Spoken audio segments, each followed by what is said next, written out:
कक्षा 12वीं विषय भौतिक शास्त्र वेस्लियन स्कूल के यूट्यूब चैनल के माध्यम से पढ़ते हैं। यहाँ हम चैप्टर पढ़ेंगे प्रत्यावर्ती धारा। प्रत्यावर्ती धारा परिपथ में जब किसी संधारित्र को लगाते हैं तो संधारित्र और धारा के बीच कालांतर कितना होता है, और संधारित्र धारा के प्रवाह में जो रुकावट डालता है उसको बोलते हैं प्रतिघात। उसका व्यंजक यहाँ पर हम ज्ञात करेंगे। प्रश्न इस प्रकार से होगा, एक प्रत्यावर्ती धारा परिपथ में प्रत्यावर्ती विद्युत वाहक बल V V0 sine omega T एक संधारित्र के साथ एक संधारित्र लगाया गया है। परिपथ में बहने वाली धारा और प्रतिघात के लिए व्यंजक ज्ञात कीजिए, और सिद्ध करना है कि संधारित्र दिष्ट धारा के लिए धारती प्रतिघात जो होता है ये होता है अनंत। तो ये है संधारित्र, इसके सिरों पर प्रत्यावर्ती वोल्टेज लगाते हैं। ये प्रत्यावर्ती का सिंबल है, अप एंड डाउन से दो शो करते, एसी बोलते हैं, अल्टरनेटिव करंट कहलाता है ये। मान लेते हैं किसी क्षण पर प्रत्यावर्ती विद्युत वाहक बल के समीकरण को दर्शाया गया है V V0 sine omega T से। यदि उस क्षण संधारित्र की प्लेट को प्राप्त आवेश Q हो तो संधारित्र की धारिता C होता है Q/V। यहाँ से धारिता का परिभाषक से सूत्र निकला हुआ है, Q हो जाएगा C/V। V का मान हमको पता है V0 साइन ओमेगा टी, लगाया गया विभवांतर है। तो धारा का फार्मूला जो होता है, आवेश प्रवाह की दर को बोलते हैं विद्युत धारा, dQ/dt। गणितीय रूप में इस प्रकार से लिखा जाता है। इसका मतलब अवकलन होता है। Q आवेश है, इसका मान है C/V0 साइन ओमेगा टी। अब इसका हम अवकलन करते हैं। साइन ओमेगा टी का अवकलन होता है omega into cos omega T. Cos omega T को हम लिख सकते हैं साइन ओमेगा टी प्लस π/2। तो ये पूरा नियतांक है। इसकी जगह एक नया नियतांक लगा देते हैं I0। ये धारा का शिखर मान कहलाता है। दोनों समीकरण की यदि हम तुलना करते हैं, समीकरण 1 और 2 का, तो देखते हैं यहाँ पर धारा वोल्टेज से π/2 रेडियन अग्रगामी आगे चल रहा है। ये जो धारा का शिखर मान है, यहाँ से V के बटे में I करते हो, बाकी घटाक पक्षांतर कर दिए। V/I ओम के नियम से ये प्रतिरोध का सूत्र होता है।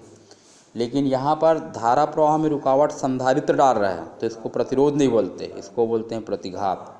यदि कोई चालक धारा प्रवाह में रुकावट डालता है तो प्रतिरोध कहलाएगा, अन्यथा प्रतिघात होगा वो, जिसको हम दर्शाते हैं XC से। XC = 1/ωc। दिष्ट धारा के लिए ओमेगा का मान होता है 0। घूमने वाला कोई भी चीज़ नहीं होता, ओमेगा कोणीय वेग है। तो यहाँ रखेंगे 1/0 = ∞। इसका मतलब ये है कि संधारित्र से दिष्ट धारा बिल्कुल भी नहीं गुजरता है। इसी प्रकार प्रत्यावर्ती धारा परिपथ में हम एक प्रेरक कुंडली को लगाते हैं और इसमें बहने वाली धारा के लिए व्यंजक निकालते हैं। ये लगाया गया प्रेरक कुंडली।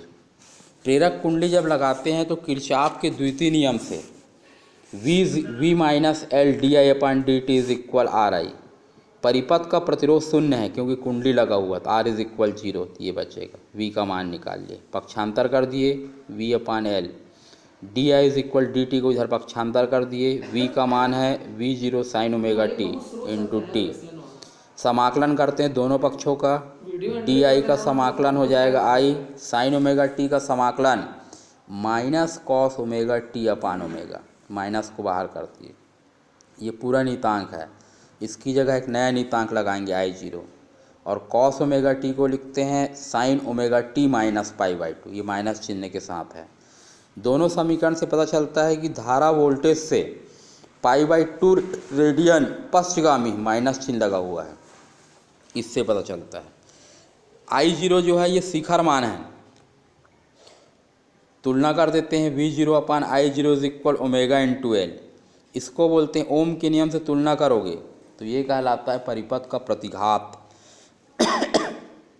कुंडली धारा प्रवाह में रुकावट डाल रहा है, इसलिए इसको प्रेरण प्रतिघात बोलते हैं, और दर्शाते हैं इसको XL से। XL = ω/L,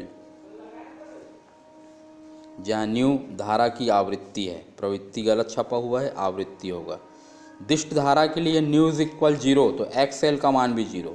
मतलब कुंडली जो होता है ये दिष्ट धारा, डायरेक्ट करंट जिसको बोलते हैं, उसके मार्ग में बिल्कुल भी रुकावट उत्पन्न नहीं करता है।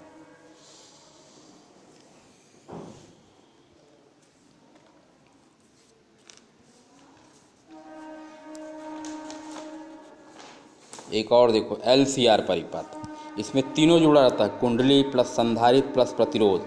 तो इसके सिरों पर पहले जब इसके सिरों पर वोल्टेज लगाते हैं तो इसमें धारा बहती है, धारा बहने से विभवांतर उत्पन्न होता है कुंडली के सिरों पर, XL = I/XL, संधारित्र के सिरों पर, प्रतिरोध के सिरों पर। ये इसका परिणामी विभवांतर निकाल लेंगे पाइथागोरस प्रमेय से। डायग्राम देखिए, VL - VC कुंडली के सिरों पर उत्पन्न वोल्टेज संधारित्र के सिरों पर उत्पन्न वोल्टेज से ज़्यादा है, इसलिए ऊपर की तरफ है। ये पाइथागोरस प्रमेय से मान निकालेंगे, I² कॉमन निकाल बटे में डालो, ये मान निकल गया।